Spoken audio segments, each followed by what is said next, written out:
Hello students, good afternoon. Myself Mohit Prakash और आज हम बीएससी सेकेंड ईयर में जूलॉजी के फर्स्ट पेपर में यूनिट थर्ड में जो है वो classification of super class species पढ़ेंगे। इससे पहले हमने स्नेक्स का क्लासिफिकेशन पढ़ा था, एम्फीबिया का क्लासिफिकेशन पढ़ लिया, ठीक है। और उसमें हमने नियोटनी भी पढ़ी थी, यानी चिरभ्रूण। नियोटनी को हम चिरभ्रूणता कहते हैं। तो चिरभ्रूणता का क्या मतलब है ये कल हमने पढ़ा, और आज हम सुपर क्लास स्पीसीज को का क्लासिफिकेशन पढ़ेंगे। और मैं आपको बता दूं कि फाइलम यानी जो फाइलम कॉर्डेटा है, ठीक है, उसको 5 सुपर क्लासेस में बांटा गया है, जिसमें पहली सुपर क्लास जो है वो पीसीज है। तो आइए स्टार्ट करते हैं सुपर क्लास स्पीसीज का क्लासिफिकेशन। तो इस सुपर क्लास में सभी प्रकार की फिशेज को रखा गया है। इसमें सभी प्रकार की फिशेज जैसे जीवित, लिविंग, विलुप्त, एक्सटिंक्ट आदि को रखा गया है। तो आइए अब हम इसके जनरल कैरेक्टर्स की तरफ चलते हैं, जिसको हम हिंदी में सामान्य लक्षण कहते हैं। तो इसके जनरल कैरेक्टर्स क्या हैं, आइए देखते हैं। सुपर क्लास स्पीसीज के सभी सामान्य लक्षण इस प्रकार हैं। आइए हम इन पे एक नजर डालते हैं कि कौन कौन से इसके सामान्य लक्षण हैं। पहला लक्षण है यह एक्वेटिक, मैराइन या फ्रेश वाटर। एक्वेटिक का मतलब है यहाँ पे अलवड़ीय, और मैराइन का मतलब है लवणीय, या फ्रेश वाटर का मतलब है स्वच्छ जल। शाकाहारी यानी हर्बीवोरस, या मांसाहारी कार्निवोरस असमतापी। ओविपेरस मतलब अंडे देने वाली, या ओबोविविपेरस यानी अंडे और बच्चे दोनों देने वाली वर्टिब्रेट्स यानी कशेरुकी हैं। ये इसका पहला लक्षण है। अब इसका दूसरा लक्षण क्या है, इसकी बॉडी स्पिंडल शेप्ड और स्ट्रीमलाइन होती है।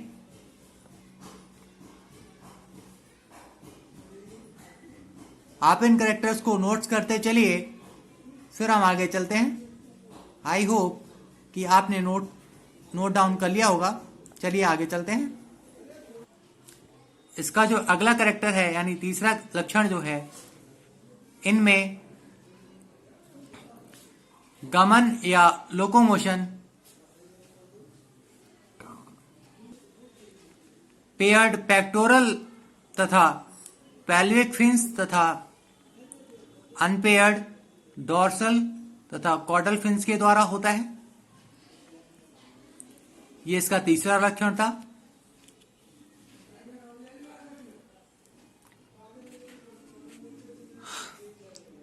इसका अगला लक्षण है फिन्स को सपोर्ट देने का काम यानी बॉडी में प्रेजेंट डर्मल फिनरेज के द्वारा होता है।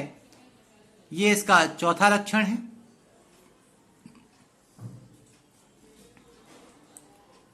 इसका अगला लक्षण है इनमें त्वचा पर यानी स्किन पर डर्मल स्केल्स का बना हुआ एक्सोस्केलेटन होता है, जो इसकी बॉडी को कवर करता है और इसकी बॉडी को सेफ रखता है। ये इसका पांचवा लक्षण है।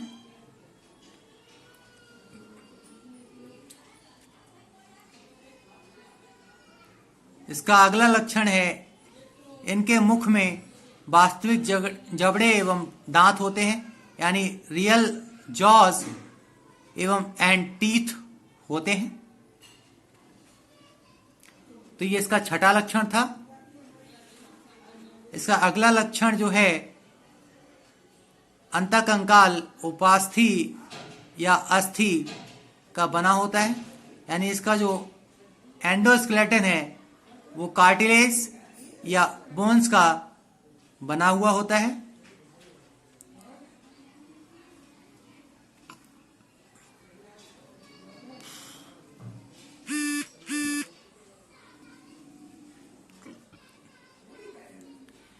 इसका अगला जो लक्षण है,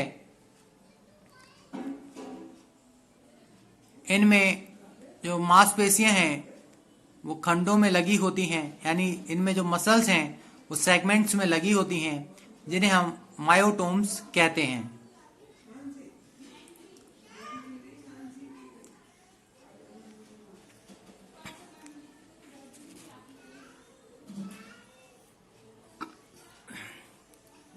ये इसका 8वां लक्षण था। और इसमें जो अगला लक्षण है, इनमें रेस्पिरेशन यानी जो 5 पेयर्स गिल्स या क्लोमों के द्वारा होता है, यानी जो श्वसन है वो 5 जोड़ी क्लोमों के द्वारा होता है। ये इसका 9वां लक्षण है।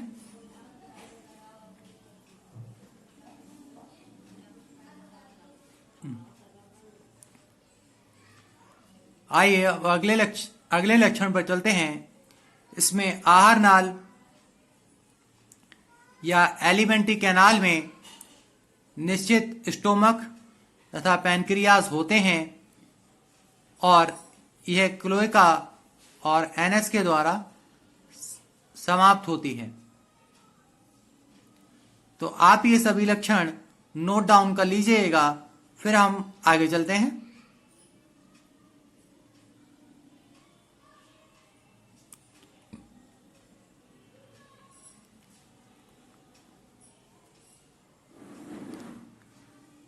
आई होप कि सभी लक्षण अभी तक के जो आपने नोट डाउन कर लिए हैं। चलिए हम आगे चलते हैं, आगे के जो कैरेक्टर्स हैं वो देखते हैं।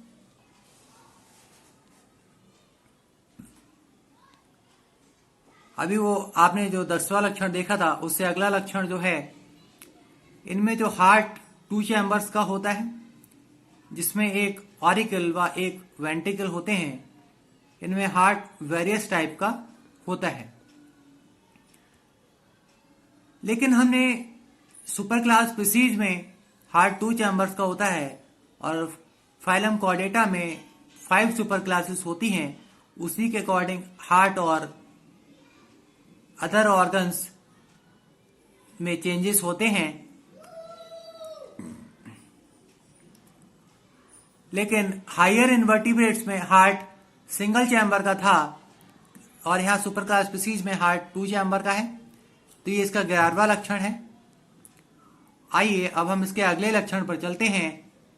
इसमें किडनी जो हैं मीजोनेफ्रिक टाइप की होती हैं और कुछ एनिमल्स में किडनी जो है वो मेटानेफ्रिक टाइप की भी होती हैं।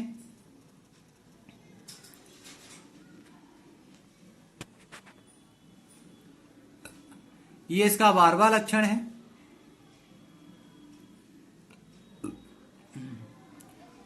आइए अब इसके अगले लक्षण पर चलते हैं।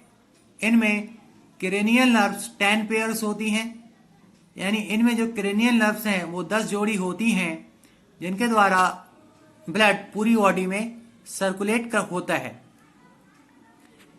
यह इसका 13वां लक्षण था।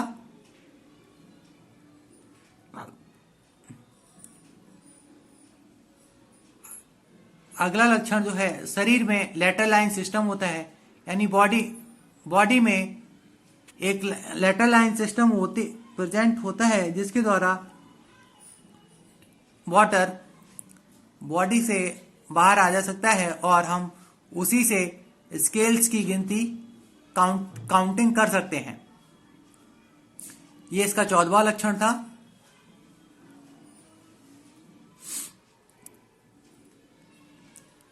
इसका अगला लक्षण, इनमें सेक्सेस अलग अलग होते हैं तथा गोनाड्स पेयर आउट होती हैं।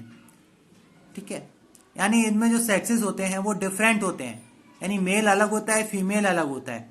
और जो गोनाड्स होती हैं जैसे टेस्टिस एंड ओवरीज, वो पेयर्ड में होती हैं, सिंगल नहीं होती हैं।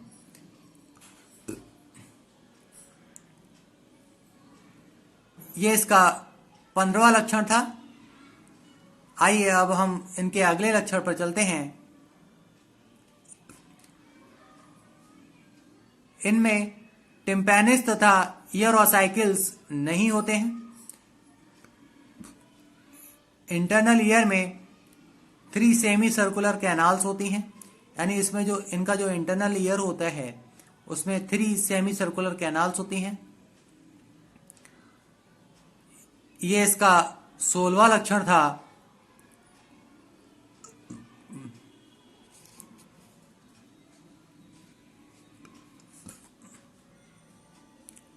इसका अगला लक्षण है, इनमें फर्टिलाइजेशन इंटरनल या एक्सटर्नल होता है, यानी इनमें जो निषेचन की क्रिया है वो इंटरनल या तो आंतरिक होती है या बाह्य होती है।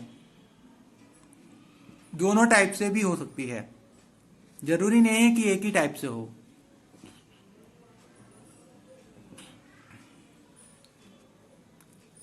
इसका जो अगला लक्षण है,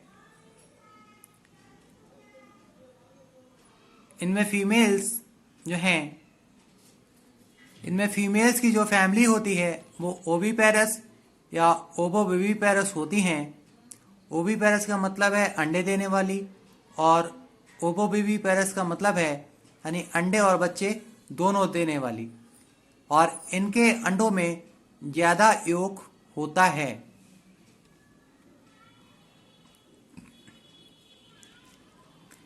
ये इसका 18वां लक्षण था।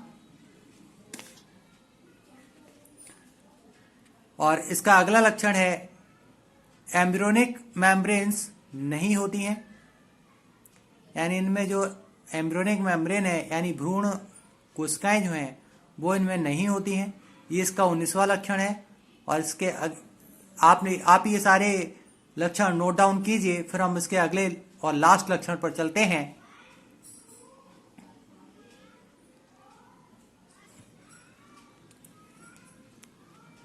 इनमें डेवलपमेंट या तो डायरेक्ट या विदाउट मेटामॉर्फोसिस होता है।